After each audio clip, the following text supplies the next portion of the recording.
No ar, Brasil ODS, um programa que mostra, divulga e debate o terceiro setor, dando voz à solidariedade e construindo a cidadania.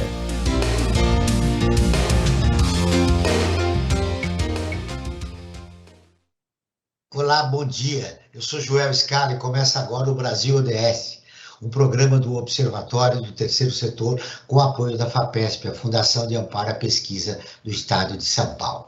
A taxa de desemprego no Brasil atinge quase 12 milhões de pessoas que estão fora do mercado de trabalho. Revelam que os números da PNAD, a PNAD contínua, que é a Pesquisa Nacional por Amostra de Domicílios, que o Brasil está numa situação grave. Hoje vamos falar sobre desemprego e vulnerabilidade, com Rogério Jerônimo Barbosa, professor do Instituto de Estudos Sociais e Políticos da Universidade do Rio de Janeiro. Ele também é pesquisador associado do Centro de Estudos da Metrópole da Universidade de São Paulo. O Tiago Galvão, que é coordenador do Programa Estratégico sobre Sustentabilidade e Desenvolvimento Inclusivo da Universidade de Brasília. Ele é membro também do Grupo de Trabalho da Sociedade Civil pela Agenda 2030. Bom dia, Rogério. Bom dia para todos vocês. Bom dia, Tiago. Seja bem-vindo ao nosso programa. Bom dia, bom dia. Estamos aí juntos aí para discutir e debater um pouco sobre temática tão importante aí para o nosso país. A co-apresentação do programa é de Franklin Valverde, que também trará os destaques do site do Observatório do Terceiro Setor. Você vai conferir as notícias do mundo com a repórter Leda Letra, direto de Lisboa. Bom dia, Franklin. Bom dia, Joel. Também queria falar que esse objetivo do 8 e o 10 que nós estamos tratando no nosso programa hoje, promove fundamentalmente o crescimento econômico sustentado, inclusivo, e procura pleno emprego e o trabalho decente para todos, além da redução das desigualdades dentro dos países que compõem o mundo todo. Os Objetivos do Desenvolvimento Sustentável, é importante dizer, que fazem parte da Agenda 2030, né, da ONU, que busca um pacto global por um mundo mais justo e sustentável. Isso é importante ser registrado no início desse nosso programa do Brasil ODS, Joel. Frank, e o seu destaque da semana? Joel, você vai me desculpar, mas o destaque de hoje não podia ser outro, né? A matéria que saiu na revista, que está nas bancas, a revista Forbes, que fala sobre os 50 mais que merecem serem destacados na sociedade brasileira, e no caso aí, o Joel Scala está entre esses 50 mais. Meus parabéns, Joel. Você está como um dos representantes do terceiro setor, e eu acho que, não por estar na sua presença, nem por trabalhar e dividir esse espaço aqui com você, mas eu acho bastante merecido pelo trabalho que você desenvolveu nesses últimos anos em prol do terceiro setor, na construção do Observatório do Terceiro Setor, uma iniciativa única, primordial, para a valorização do terceiro setor, desmistificando, às vezes, certas visões distorcidas que existiam antes do terceiro setor, como um espaço para maracutaia, que tem ONG que só serve para invasão de estrangeiro, enfim, aquelas bobagens todas que a gente cansou de ouvir lá para trás, nessas desconfianças com relação ao terceiro setor, e o trabalho que o Observatório tem desenvolvido, destacando as boas práticas e as organizações sérias que compõem o terceiro setor, muito se deve a esse trabalho desenvolvido pelo Observatório do Terceiro Setor, que é a criação do Joel Scala. Então, Joel, meus parabéns por esse reconhecimento muito justo feito pela revista Forbes. Frank, obrigado. Você me surpreende, mas eu queria destacar que o Observatório do Terceiro Setor é um projeto coletivo, e eu divido com a equipe, sobretudo com você e com a equipe toda do Observatório, essa menção que foi feita. Eu queria destacar também um outro aspecto. Não foi só eu do terceiro setor destacado, foi a Sueli Carneiro, do Instituto da Mulher Negra, o Vigílio Viana, da Fundação Amazônia Sustentável, o Raí, ex-jogador de futebol, com a Fundação Gol de Letra, e o Hélio Matar, do Instituto Etos. Eles, junto comigo, foram destacados nessa matéria da Forbes, que eu agradeço publicamente aqui a Forbes por essa menção. Fiquei surpreendido, repito, o nosso trabalho é um trabalho coletivo que a gente pretende continuar. Obrigado, Frank. Mas você é o líder desse trabalho coletivo que está sendo desenvolvido por todos nós aqui no Observatório. Muito bem. Agora vamos fazer o programa. Os nossos dois convidados foram surpreendidos com essa conversa coloquial entre integrantes do Observatório. Rogério, como está, como você vê esse cenário do desemprego no país? Bom, na verdade, o desemprego nesse momento e, na verdade, a falta de recuperação do mercado de trabalho é, sem dúvida, a principal razão para o empobrecimento da população, né? O grande tema do momento é, na realidade, a crise econômica que se expande, né, num momento em que a pandemia já está com outras caras, né? Então, o mercado de trabalho brasileiro, ele padece dos males anteriores, de alta informalidade, de uma crise não muito recuperada, aliás, nada recuperada, a gente teve uma estagnação até 2019, né? E, de repente, nós somos afetados pela pandemia face, né, junto com o mundo todo, mas vivemos ela de uma maneira muito peculiar, né? Nós vivemos de uma forma que os tipos de proteção que nós fornecemos, apesar de serem razoavelmente generosos na forma do auxílio emergencial, sempre foram, agora não vai cancelar, o trabalhador informal nunca pôde ficar só em casa, e nesse momento que seria de recuperação, ele encontra as portas do mercado de trabalho formal fechadas. Sem dúvida nenhuma, é o desemprego o maior responsável pelo aumento da pobreza e da fome no Brasil, e mesmo que nós continuássemos pagando auxílios generosos, eles não substituem a renda do trabalho. A queda dos valores pagos na renda do trabalho é a maior causa, né, do aumento da pobreza. Mesmo com um pequeno retorno do nível de emprego, nós não recuperamos os níveis de renda, porque os novos empregos são piores e são mais informais do que os anteriores. E pagam menos, né? Pagam menos, exatamente, pagam menos, e tem uma série de outras questões, né, que a proteção social não conseguiria sozinha resolver. A gente precisa, de fato, colocar as pessoas para trabalhar em bons empregos novamente. Tiago, não é só a pandemia que explica essa crise do desemprego no país. Correto.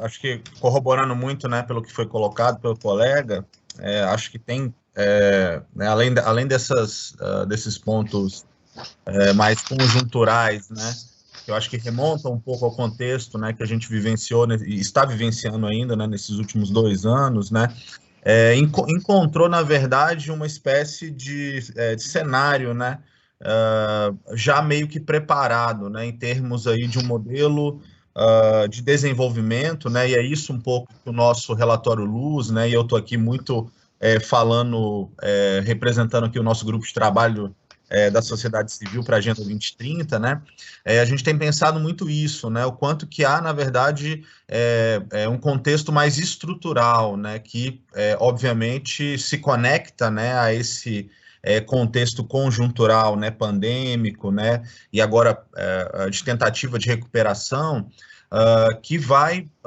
na verdade, aprofundar muito, né, todos os problemas enfrentados, né, e aí particularmente, por exemplo, para a gente pensar não apenas no pleno emprego, né, na ampliação da produtividade, mas em postos de trabalho, em um trabalho decente, digno para a população brasileira, né. Então, esses aspectos estruturais, né, eles vêm justamente do nosso modelo, né, de desenvolvimento escolhido, né, mas que também faz muito eco nas reformas, né? As reformas, né, ultraliberais, né, asseveraram muito, né, a condição, por exemplo, de decência e dignidade do trabalho. Por exemplo, o relatório Luz, ele aponta, né, uma situação que é uma situação típica do Brasil de antes da pandemia, mas que com a pandemia, por exemplo, isso foi aprofundado e, de certa maneira, desvilado, né? O fato de que, né, o Brasil parece ainda ser um território escravocrata, né, ou seja,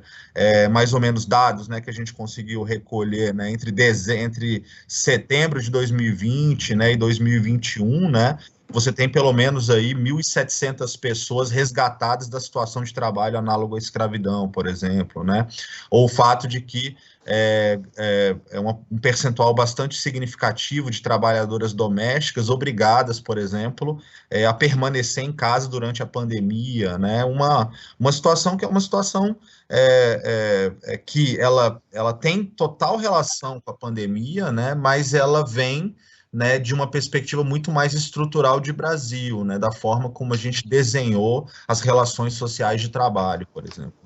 Ô, Rogério, o desemprego provoca informalidade. De cada 10 brasileiros, 4 estão na informalidade. É um número expressivo. É um número muito expressivo. A informalidade funciona como uma espécie de colchão de amortecimento contra o desemprego, né? As pessoas têm que se virar, por assim dizer. Então, ela não é uma opção, ela é, na verdade, o último recurso contra a falta de renda.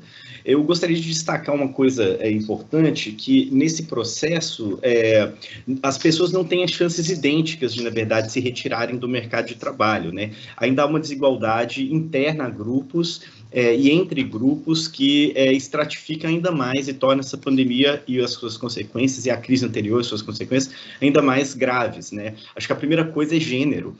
As mulheres, nesse momento da pandemia, elas se retiraram do mercado de trabalho numa intensidade muito maior do que os homens, a ponto de que o número de mulheres que trabalham tenha caído drasticamente, em larga medida pelo fato de que elas começaram a cuidar ainda mais de afazeres domésticos e de pessoas, crianças e idosos no domicílio. Esse é um tipo de desigualdade que, enfim, sempre esteve presente, foi agravado, né, e, obviamente, tem consequências, não apenas para a renda domiciliar, mas para os avanços mesmo em termos de igualdade de gênero que, eventualmente, vinham se produzindo, né? As mulheres vêm num processo crescente de entrada no mercado de trabalho e, de repente, saem com muito mais intensidade. A falta, obviamente, de estruturas de cuidado profissionais, de uma ação mais orientada e norteada, né, da parte de educação e cuidado de idosos, etc., faz com que as mulheres tenham ainda menos recursos para lidar com as desigualdades intradomiciliares. Isso tem consequências para toda a renda domiciliar. As mulheres estão voltando ao mercado de trabalho numa taxa mais lenta do que os homens nesse momento ainda, e, enfim, estão migrando para a informalidade numa taxa também maior. O recurso que elas encontram é esse. Enfim, eu acho que é muito importante mencionar o quanto a pandemia afetou as mulheres em especial. Ou seja, tem uma questão de gênero aí que é importante destacar. O aumento da desigualdade no país, Thiago, tem cor? Sim, sem dúvida, né? Por exemplo, quando você pensa, né, como colocou, né, o colega, né, a gente tem uma taxa dos desalentados, né, que ela justamente mostra muito, né, a qualidade, né, da utilização da força de trabalho no Brasil, ou seja, a subutilização, né, alcança taxas elevadíssimas, né, no Brasil. E nesse processo... Segundo dados do Diese, Thiago, são 25 milhões de pessoas sem emprego ou com um trabalho muito precário. Isso, exatamente. Então, assim, são dados que marcam muito, uma condição, né, que o país está vivendo nesse momento de pandemia, mas que já vinha, obviamente, enfrentando isso antes da pandemia, né, como é importante a gente ressaltar. Mas aí, nesse caso, muito interessante esse ponto, né, da feminilização, né, da questão da desigualdade, né, do trabalho, né, ou seja, as mulheres continuam ganhando aí pelo menos 20% a menos que os homens para realizar o mesmo trabalho, né, com o mesmo nível de escolaridade, com a mesma idade, né, tem um recorte de raça, né, que denota também, né, o quanto que a situação das pessoas de pretos e pardos, né, continua sendo bastante dramático no país, se intensificou muito, né, e por conta da reforma trabalhista, né, aplicada desde 2017, então há um outro elemento, né, que é importante a gente ressaltar, o quanto que o governo ele tem sido responsável, né, e ele precisa se sentir responsabilizado, né, ou seja, políticas públicas inadequadas têm colocado mulheres, né, mulheres negras em uma situação de vulnerabilidade, né, em relação ao mercado de trabalho, né? Então isso é muito importante. Essa reforma trabalhista, né, ela denota uma flexibilização excessiva, né, perda de direitos, né? Então tudo isso tem justamente levado né, a um quadro, né, um pouco mais dramático, e isso acaba, de alguma maneira, se conectando a outros problemas sociais, né, porque afeta a renda, afeta a capacidade, por exemplo, de você prover para dentro da sua família o básico, o essencial, por exemplo, em termos de alimentação, por exemplo, né. Então, a gente sabe que, durante a pandemia, muitas famílias, por exemplo, dependiam, não tinham renda, dependiam, por exemplo, da alimentação escolar, provida pela escola, né? Então e aí, quando a escola deixa de receber esse recurso, por exemplo, para a alimentação escolar, essas pessoas entram para o mapa, voltam ao mapa da fome, né? Que é um problema correlato, por exemplo, à situação, por exemplo, do desemprego, né? A situação do mercado de trabalho que a gente vive no Brasil. Então há uma conexão muito íntima, né? Então é muito interessante quando a gente discute os ODS, vocês me permitem, né, elaborar um pouquinho sobre isso, né? Há uma integração entre todos os ODS, né? Então, quando a gente fala do ODS da desigualdade ou do ODS do trabalho digno e decente, a gente também está falando, né, do ODS 5 de igualdade de gênero, do ODS 10 de redução das desigualdades, mas do ODS 1 de erradicação da pobreza, do ODS 2 de combate à fome, né? Então, há uma conexão entre eles muito íntima, principalmente num país complexo como o Brasil, né, que cada vez mais ele demanda, né, a nossa sociedade demanda políticas públicas mais integradas, né, melhor elaboradas, né, e aí eu volto a elaborar uma coisa mais importante ainda, né, o quanto que a gente precisa de dados, né, para a gente poder formular sobre esses problemas que a gente enfrenta no Brasil. Sem dados, sem informação de qualidade, a gente não consegue avançar. Não é possível construir políticas públicas que dê solução para o problema do desemprego no país e, sobretudo, da desigualdade. Agora, nós vamos ouvir a Rádio ONU, parceira de conteúdo do Observatório do Terceiro Setor, com a reportagem. Apenas 6% dos trabalhadores domésticos do mundo têm proteção social. A Lê da Letra, de Lisboa, tem as informações. A Organização Internacional do Trabalho, OIT, divulgou um relatório comprovando que apenas 6% dos trabalhadores domésticos no mundo todo têm acesso a algum tipo de proteção social. No Dia Internacional dos Trabalhadores Domésticos, a agência da ONU lamenta que esses profissionais continuem sendo desvalorizados, apesar da contribuição importante que fazem para a sociedade e fornecendo cuidados essenciais para famílias e lares. Segundo a OIT, 94% dos empregados domésticos não recebem seguro-saúde, licença médica, seguro-desemprego, licença maternidade remunerada ou benefícios para os seus dependentes. As mulheres representam mais de 76% desses profissionais, ou 57 milhões de pessoas. A agência nota que a maioria dos domésticos são contratados de maneira informal, o que contribui para o problema. O relatório da OIT mostra várias diferenças entre regiões. Na Europa e na Ásia Central, mais de 57% dos domésticos recebem, por lei, cobertura para todos os benefícios. Nas Américas, a situação muda. Apenas 10% têm o direito. Nos países árabes, na Ásia, no Pacífico e na Ásia, praticamente nenhum trabalhador doméstico recebe proteção. Da ONU News, em Lisboa, Lê da Letra.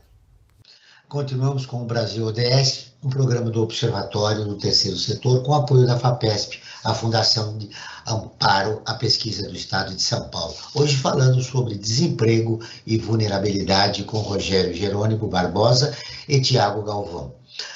Muito bem, Franklin, agora vamos à nossa enquete. O que os nossos seguidores votaram a respeito do tema do programa de hoje? Precisa ligar o microfone, Franklin. Perdão, agora está ligado. Joel, nós aqui do Observatório do Terceiro Setor, a cada programa nós fazemos uma enquete. Não tem base científica, né? Claro, que não é uma pesquisa, né? Mas, enfim, é uma enquete que serve para ver a temperatura ou o que as pessoas estão achando a respeito do tema que nós abordamos nos nossos programas aqui na Rádio Brasil Atual. E para o programa de hoje, né, nós fizemos a seguinte questão. O Brasil tem boas políticas de geração de emprego? E olha só o resultado, Joel, 91% disse que não, quer dizer, não tem boas políticas de geração de emprego. Está aí a situação, como foi apresentado no início deste programa aqui, uma situação dramática que vive o trabalhador brasileiro, né? E eu queria colocar uma questão, né? Durante esses 2 últimos anos, né, 2 anos e meio aí, muito se foi dito que o problema do desemprego, o problema da empregabilidade estava vinculado diretamente à questão da pandemia. A pandemia que não permite permitiu que nós tivéssemos uma geração de emprego. E eu quero colocar uma questão, tanto para o Rogério como para o Tiago, que é a seguinte: até que ponto nós temos realmente essa influência negativa da pandemia e até que ponto a política econômica do governo não deu soluções para resolver esse problema, né? Até que ponto ela não gerou, não criou condições, as condições necessárias para a geração de emprego. Eu inicio essa questão com o Rogério. Puxa, que questão difícil, na verdade. Eu chamava que você é um pesquisador, né? Então acho que você poderia contribuir, né? Porque eu sei que é complexo, mas pessoal, a pandemia, porque é muito fácil falar que todos os males do Brasil e do mundo são relativos à pandemia. E a gente percebe que tem outros países que estão indo adiante, né? Com pandemia, fim de pandemia, enfim. E o Brasil ainda está patinando, né? Patina e não sai do lugar, né? Quando porque, Rogério, nós temos uma situação estrutural.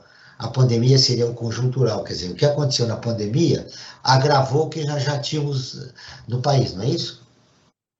Não, certamente, mas há vários aspectos a serem levados em conta, então vou tentar destacar alguns.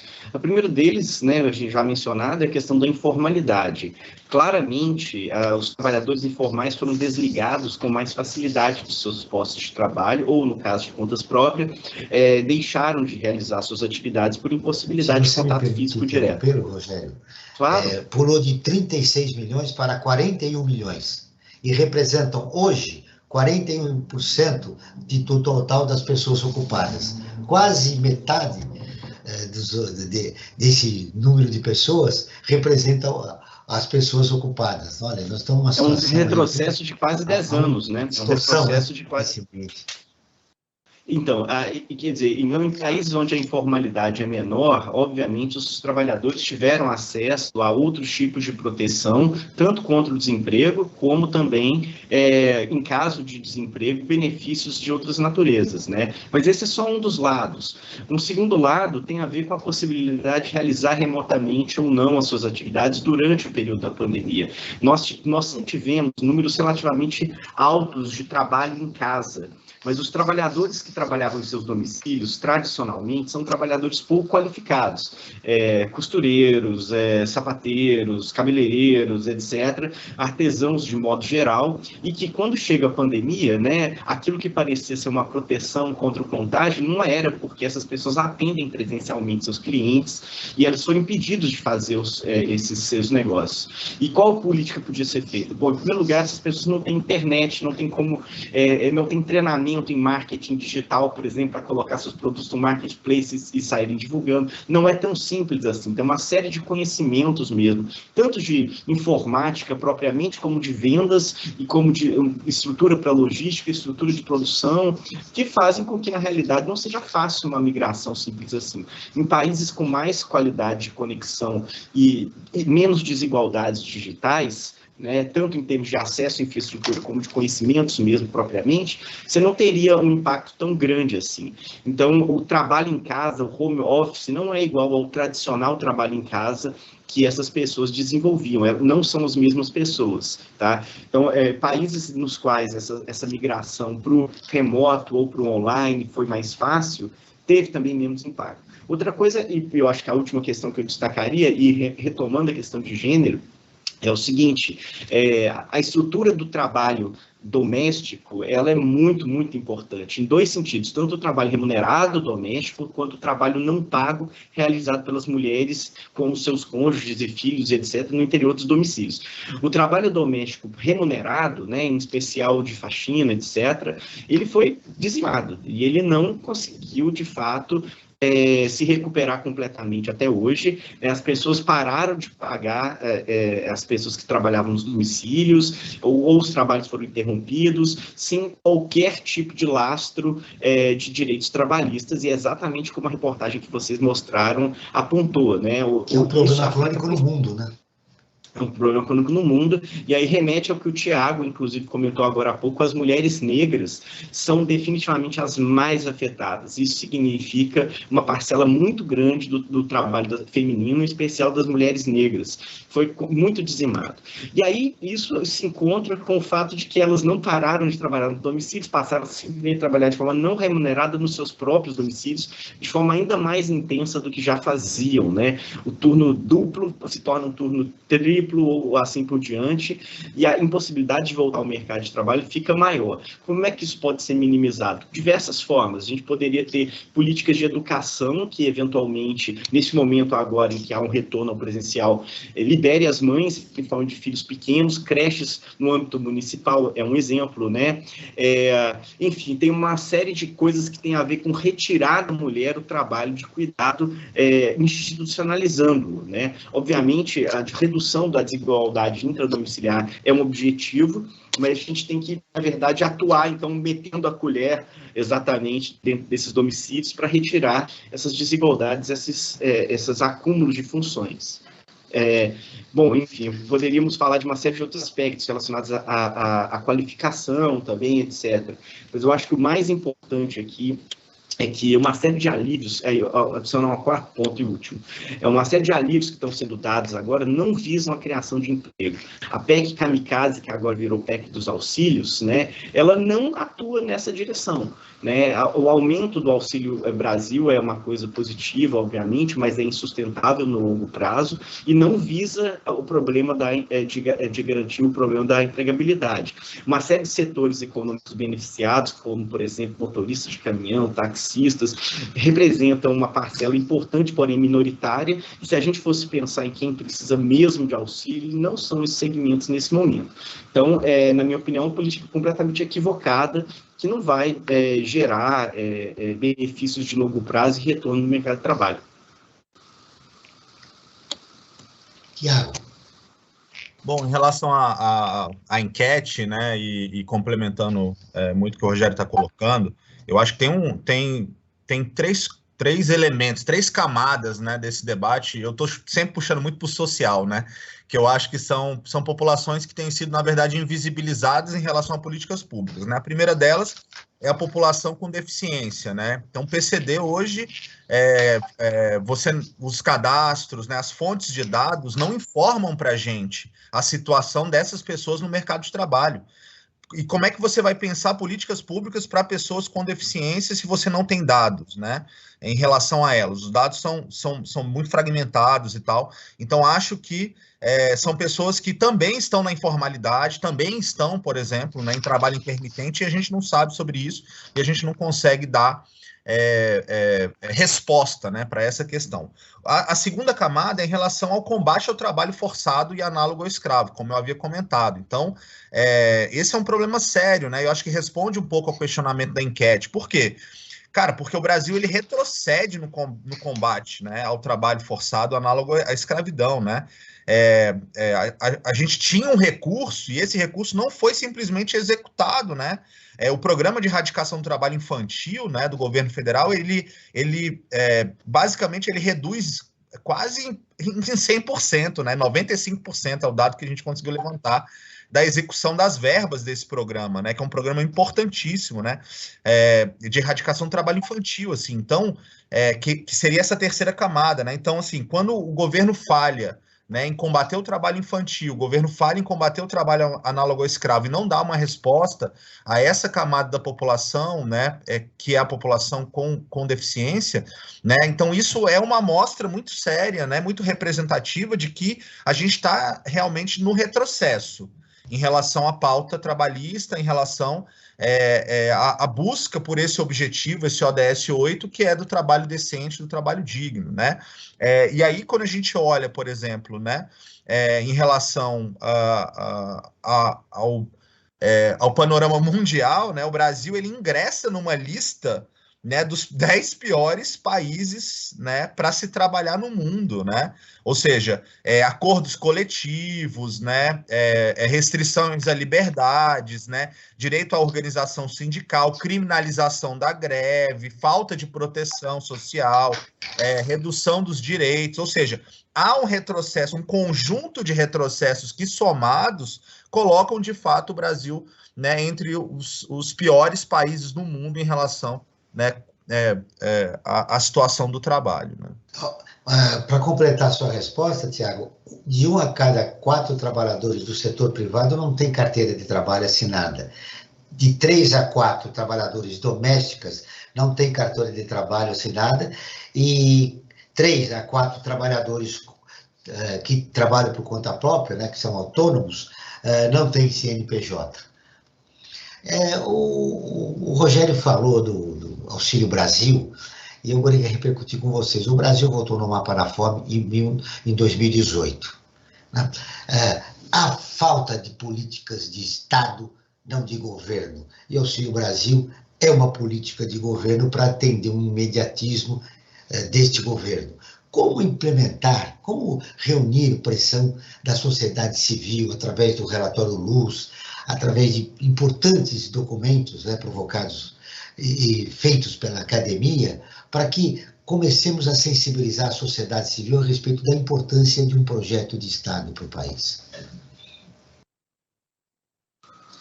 Bom, eu acho difícil também pensar isso, né? Mas para pensar numa política de Estado, né, o que deve ser talvez estabelecido é o quão blindadas essas políticas estão às intempéries de governo, exatamente nessa direção.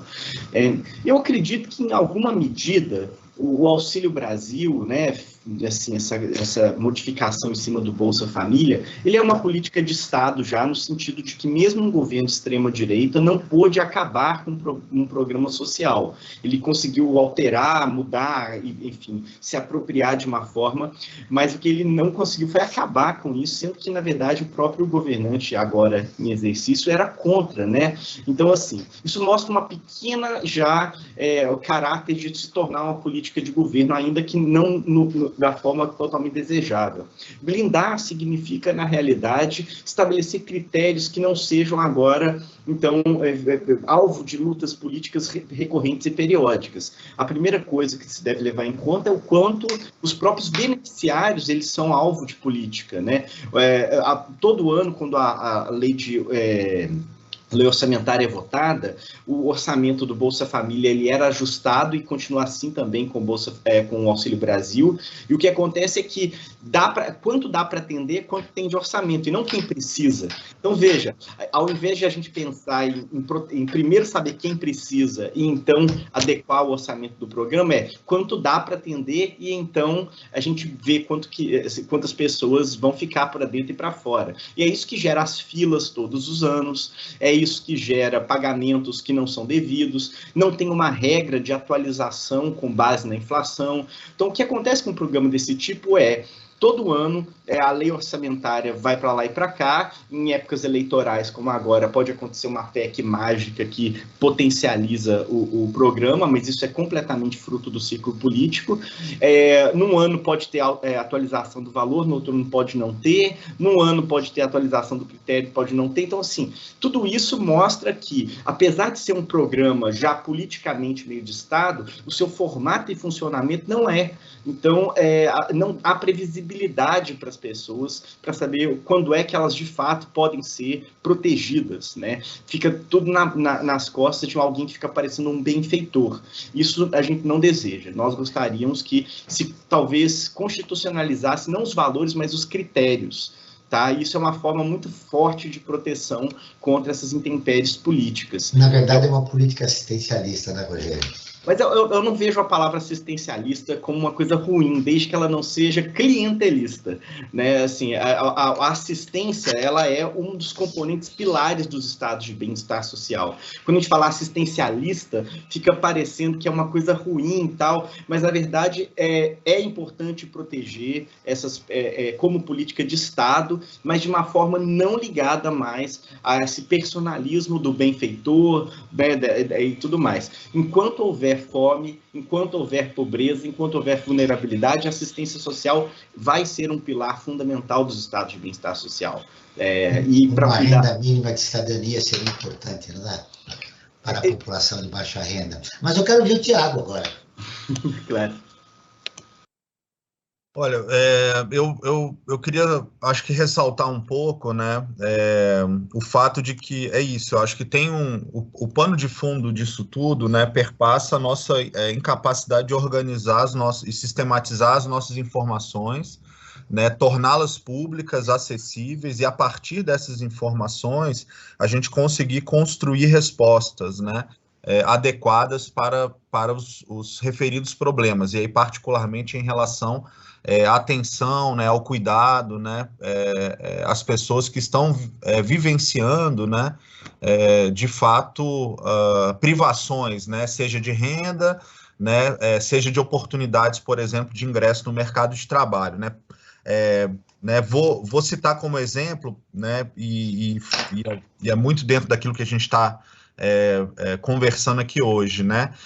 Como que uma política governamental, às vezes, ela é pensada de uma maneira muito equivocada, né? Por exemplo, né? O Brasil e Venezuela vivenciaram recentemente um problema, né? Uma questão migratória, né? Uma crise migratória, né? E o governo decidiu, né, costurar, né, uma espécie de operação acolhida, só que olhando apenas para um lado, né, o lado do refúgio, o lado, né, vamos dizer, da normalização, né, do registro dessas pessoas e tal, e simplesmente, né, deixou de fora dessa fórmula, né, dessa política pública, né, uma atenção em especial em relação, né, à questão trabalhista, né? Então, os migrantes, e particularmente as mulheres migrantes venezuelanas, né, acabaram se tornando, né, justamente uma questão, um problema, né?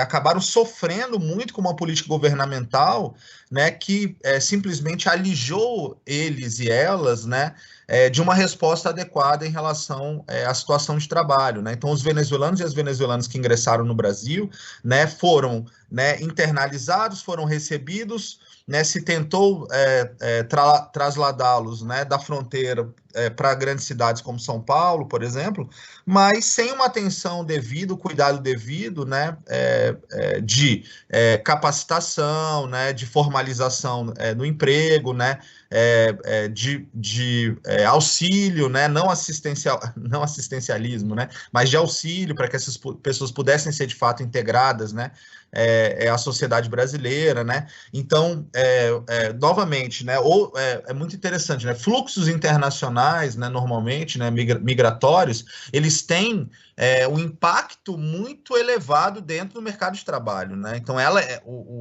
a migração é uma das variáveis, né, muito importante para a gente pensar, por exemplo, a questão do trabalho. E para isso tudo a gente precisa de informação de qualidade, e essa informação de qualidade não chega, né? A gente está, por exemplo, no ano em que finalmente parece que o censo demográfico vai acontecer, e a gente entende o censo demográfico como essa ferramenta fundamental, né, para a política pública no Brasil. Então, eu destacaria muito isso, a relevância, né, um censo que deveria ter acontecido em 2020, não acontece, talvez aconteça em 2023, e a gente vai poder, a partir daí, talvez dar realmente, né, fazer o enfrentamento devido, né, às questões trabalhistas que a gente está enfrentando nesse momento, né. Continuamos com o Brasil ODS, o programa do Observatório do Terceiro Setor, com apoio da FAPESP, a Fundação de Amparo à Pesquisa do Estado de São Paulo. Hoje nós estamos falando sobre desemprego e vulnerabilidade com os professores Rogério Barbosa e Tiago Galvão. Agora, Frank Valverde, quem estiver interessado e quiser ficar informado sobre projetos sociais, causas e principalmente direitos humanos, deve fazer o quê, Frank? Seguir o Observatório Terceiro Setor nas redes sociais e também acompanhar as informações do Brasil e do mundo que lá estão. Tá? Você pode fazer isso pelo Instagram, né, @Observatório 3 Setor, o 3 em numeral, pelo Facebook, né, facebook.com/, youtube.com/observatório 3 setor, nesse caso também o 3 em numeral, e seguir os nossos programas de rádio que estão disponíveis no canal do YouTube. E assim, lá nesse canal você vai encontrar quadros como Você Sabia, Você Conhece, que mostram aspectos ignorados da história e refletem sobre a nossa sociedade, Joel. Basta buscar por Observatório 3 em numeral setor. Lá você vai encontrar todas essas informações. Muito bem, Franklin. Segundo o relatório Luz, a reforma trabalhista de 2017, há 5 anos, provocou aumento do desemprego e da precarização das relações de trabalho. Rogério, se você concorda, a reforma trabalhista tem que ser revista depois de 5 anos?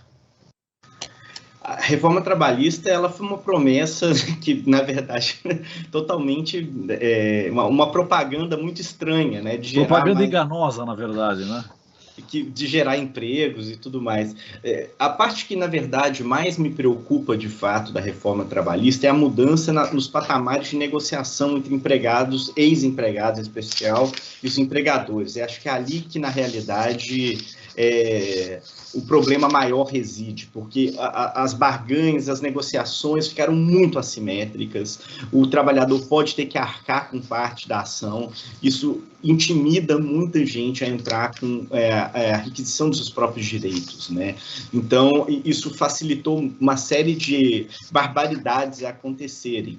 Os efeitos, talvez, sobre o desemprego e tudo mais, isso eu não saberia medir. Tem um trabalho excelente do MAD, né, do Grupo de Macroeconomia das Desigualdades da USP, liderado pela Laura Carvalho, que mostra que os efeitos específicos sobre emprego não são muito verificáveis, ou talvez são até nulos, assim, não teria criado nem descriado. Então, assim, no mínimo isso é um pouco de um objeto de, talvez, de mais investigação nesse momento, mas sem dúvida nenhuma, do ponto de vista da parte de direitos, é uma grande perda, né? As formas alternativas também de emprego, né, por tempo parcial, etc., por hora, são extremamente precárias e, na realidade, desfacelam um pouco mais desse âmbito do mercado de trabalho formal que a gente estava falando. Definitivamente, ela não ajuda a criar mais direitos, pelo contrário, ela erode direitos.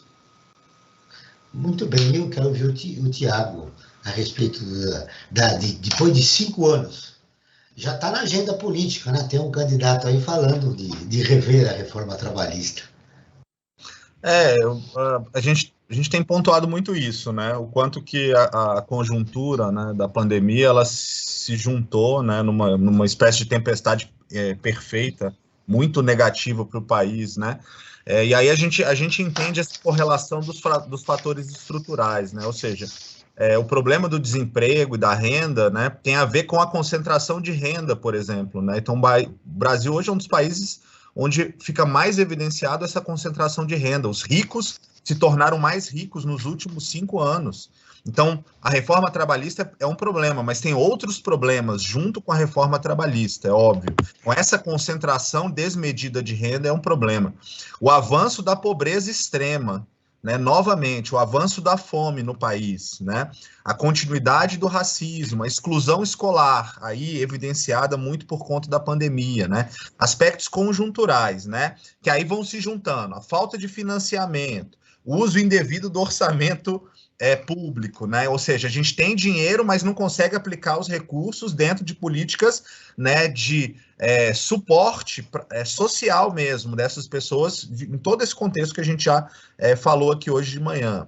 Falta de informações, né? Tem um problema da subnotificação, né? Quando a gente vai querer medir algumas coisas, então, muito delas são subnotificadas, né? A própria negligência política, a baixa transparência, né? De determinados órgãos governamentais, né? De determinadas organizações, né? Do governo, tanto no âmbito federal como no âmbito subnacional, né? Governos estaduais e municípios, né? Eu acho que tudo isso vai, de alguma maneira, né, se juntando para poder mostrar para a gente a dificuldade que é a gente alcançar esse ODS 8, né? E, ao mesmo tempo, eu acho que vai mostrando para a gente também que o Brasil ele tem também abandonado muito, né, da sua tendência de seguir as normas internacionais, de seguir os organismos internacionais, né, aquilo que é indicado pela comunidade internacional como adequado, como correto, né, e de uma maneira vai se fechando um pouco, né, dentro da sua nós, né, vai se fechando um pouco dentro da sua realidade, né, e com isso fica muito mais difícil para a gente fazer avançar. Então, acho que o problema da reforma trabalhista, né, ele é sintoma, né, a ponta de um iceberg, né, que a gente às vezes não consegue enxergar nessa conjunção, né, de fatores aí. Estamos no último bloco do Brasil ODS, um programa do Observatório do Terceiro Setor. Nós estamos falando sobre desemprego e vulnerabilidade com os professores Rogério Barbosa e Tiago Galvão. Tudo com o apoio da FAPESP, a Fundação de Amparo à Pesquisa do Estado de São Paulo. Franklin, menos de 15 minutos de programa, nós estamos, como eu disse, né, no último bloco, você tem várias informações. Sim, então, é verdade. A bola está com você para... Vamos lá. Eu quero dar um destaque do nosso site, né? O observatório 3setor.org.br, o 3 em numeral, que convido a todos e todas a visitarem lá. Lá vão encontrar uma série de informações, uma série de matérias, a maioria delas vinculadas a questões com a cidadania. E o destaque de hoje que eu quero dar, ele dialoga com o que o Rogério e o Tiago estão colocando aqui no nosso programa, no Brasil ODS, que é a seguinte matéria que foi escrita pela Juliana Lima, que está no nosso site, e diz o seguinte: Brasil é um dos 10 piores países do mundo para se trabalhar, diz pesquisa. O Tiago mesmo citou isso numa das falas dele anteriores, né? E essa matéria aí dá claramente que o Brasil essas informações estão num documento chamado Índice Global de Direitos, né? Que é uma pesquisa que foi feita pela Confederação Sindical Internacional, né? E lá mostra a situação que o Brasil está, em termos do trabalho, deteriorando a cada ano, muito em função da reforma trabalhista de 17. Então, nesse texto da Juliana Lima, esse texto complementa muito do que foi discutido e apresentado aqui pelo Rogério e pelo Tiago. E eu quero também dizer, Joel, que essa matéria, assim como outras que nós encontramos no site do Observatório do Terceiro Setor, contam com a ferramenta de audiodescrição, tá? Uma ferramenta que é muito importante para os deficientes visuais e mesmo para quem não é também, que quer ter essas informações que estão no nosso site e querem desenvolver alguma outra atividade na sua casa, enfim, enquanto estão fazendo, acionam essa ferramenta, ouvem a matéria e vão tocando, né, as atividades que eles querem fazer, né? Então, é importante destacar essa ferramenta que nós temos no nosso site, o site do Observatório do Terceiro Setor, que eu convido a todos e a todas a visitarem, Joel. Muito bem. O Tiago levantou um aspecto que eu gostaria de repercutir com você a respeito da reforma trabalhista, que também ela procurou enfraquecer o movimento sindical, Franklin. É verdade.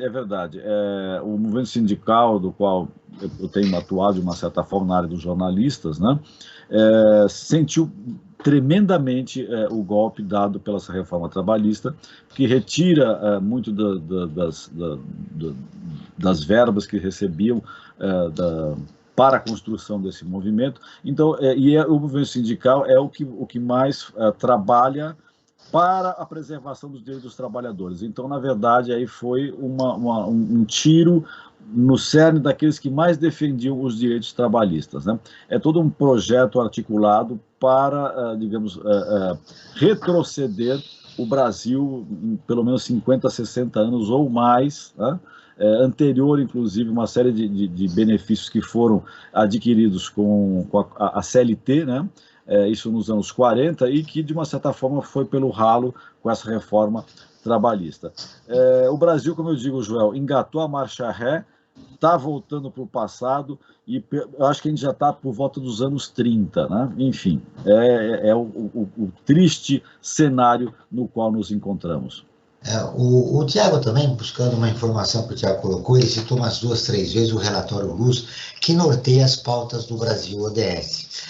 no último dia 30 do mês passado, soltou o relatório Luz, veio com um documento atualizado a respeito do cumprimento do nosso país em relação à Agenda 2030. No anterior, mais de 86% dos 17 ODS estavam comprometidos. Nesse novo documento, eu queria saber de você, Tiago, a situação piorou ou estagnou? Podemos sonhar com o cumprimento do... Olha, infelizmente, assim, né? Mas eu acho que tem dois lados da coisa, né? Infelizmente, sim, a gente teve um novo retrocesso. Então, nós temos mais metas em retrocesso, em ameaça, né? Então, existe uma metodologia de análise, né? E essa metodologia indica justamente isso, né? A grande maioria das metas, né, avaliadas pelo grupo, elas estão numa condição de em retrocesso, né, e em ameaça, né? Ou seja, nem estagnadas elas estão, né? Então, são pouquíssimas estagnadas e uma ou outra que estão em uma espécie de progresso suficiente, né? Então, de fato um cenário bastante desafiador, bastante triste, né? Acho que mais importante é a gente entender a própria série histórica do relatório Luz, né? Então, o relatório Luz, ele tem uma série histórica que vem medindo isso desde 2016 para 2017. E essa série histórica, ou seja, depois desses 5, 6 anos, a gente consegue enxergar de fato que o Brasil entrou numa posição de estar na vanguarda do retrocesso, né? Não apenas na América Latina, como no mundo, né? O Brasil deixou de ser um país que liderava, né, questões sociais e ambientais, né, no mundo todo, para se tornar parte do problema socioambiental no mundo, né? Então, o relatório está mostrando muito isso, né? E nessa condição, obviamente, que você vai parar e pensar o quanto que as nossas esperanças estariam abaladas, se a gente não, né, pudesse ver também, dentro do próprio relatório Luz, né, um certo magnetismo entre todas, né, as organizações da sociedade civil hoje que estão trabalhando para melhorar a situação do Brasil, né? Então, existe o outro lado da moeda, né? Acho que o relatório Luz, ele também, de alguma maneira, e por isso ele chama relatório Luz, né? Porque ele tem esse chamamento, né, para as organizações sociais, né? E é muito interessante o projeto aqui do Observatório, né? Porque ele dá para a gente essa possibilidade de enxergar no terceiro setor, de enxergar nas organizações da sociedade civil, né? Talvez essa via de transformação, de mudança, né? Que a gente espera que se configure, obviamente, nas urnas, né? Mas que depende muito da sociedade, né? Uma sociedade que se organiza, né? Um outro aspecto positivo do relatório Luz é que ele foi elaborado por 50 organizações da sociedade civil, fundações, institutos. Ou seja, vivemos um momento de retrocesso, mas existe muita resistência aí. E o relatório Luz é resultado desta resistência. Frank Valverde, o seu destaque final. O destaque final, Joel, fazendo uma síntese do que foi apresentado aqui também pelo Rogério e pelo Tiago, é que as mulheres são as maiores vítimas do desemprego e na busca de um trabalho decente, né? Infelizmente, isso está vinculado à questão de gênero e também à questão racial, né? A mulher negra é também muito mais marginalizada que a mulher branca, Joel. Muito bem, Rogério, novamente eu te agradeço a entrevista, mas eu quero o seu destaque final. O que mais importante você gostaria de deixar registrado neste momento? Que vivemos um momento de retrocesso, com o comprometimento da relação entre capital e trabalho. Eu quero o seu destaque final. Eu gostei muito de uma coisa que você disse, Joel, que é sobre estrutura e conjuntura, né? De fato, os nossos problemas são estruturais e a conjuntura simplesmente agrava ou traz à tona alguns problemas latentes, mas é interessante que, eventualmente, certas cicatrizes são criadas e se tornam novamente estruturais. E eu acho que é isso que a gente tem que dar atenção agora. Ao pensar em todas essas coisas, a gente está falando de pessoas que vão perder experiências de trabalho, se tornando menos empregáveis no futuro, crianças que crescendo sob condições de fome e miséria, geram também problemas problemas sociais no futuro, seja de empregabilidade, performance escolar ou até outras coisas mais perniciosas, mais perniciosas do que isso. Então, veja, na verdade, o problema é realmente as consequências duradouras e as cicatrizes que nós eventualmente vamos deixar nessas populações, né? Enfrentar o problema agora é prevenir que novos problemas venham a reaparecer no futuro. E que não aumente as nossas desigualdades, né? No nosso Por país. favor. Tiago, o seu destaque final. Agradecendo a sua entrevista, prazer de conhecê-lo, você voltará outras vezes aqui. Espero, muito obrigado pela oportunidade de estar aqui representando o nosso grupo de trabalho da sociedade civil pela Agenda 2030. Né? Eu acho que é uma conversa muito pertinente e relevante, né, para a nossa sociedade hoje.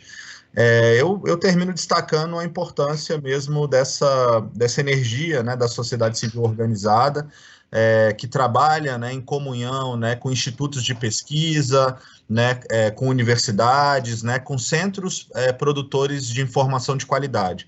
Ou seja, a importância da democracia brasileira, né, e como que a democracia brasileira ela permite, né, com que a gente consiga, dentro das suas instituições, né, dos seus quadros institucionais, debater e dialogar sobre os problemas do país, e tudo isso muito baseado na ciência, né, na importância da ciência, né, na utilização aí das bases de dados, né, e a partir daí a gente conseguir justamente enfrentar os nossos desafios, né. O Brasil ODS, um programa do Observatório do Terceiro Setor, com apoio da FAPESP, a Fundação de Amparo à Pesquisa do Estado de São Paulo, está terminando. Eu agradeço a presença de Rogério Barbosa, professor de Estudos Sociais e Políticas da Universidade do Estado do Rio de Janeiro. Ele também é pesquisador associado do Centro de Estudos da Metrópole, da Universidade de São Paulo. Tiago Galvão, coordenador do Programa Estratégico sobre Sustentabilidade e Desenvolvimento Inclusivo da Universidade de Brasília. Ele também é membro do Grupo de Trabalho Sociedade Civil pela Agenda 2030. Esse programa foi produzido pela equipe do Observatório do Terceiro Setor. Na próxima terça-feira, acompanhe o nosso programa Perspectiva, sempre com assuntos importantes da atualidade. E ficamos por aqui, sempre na luta por uma sociedade mais justa, solidária, sustentável e tolerante. Até o próximo programa.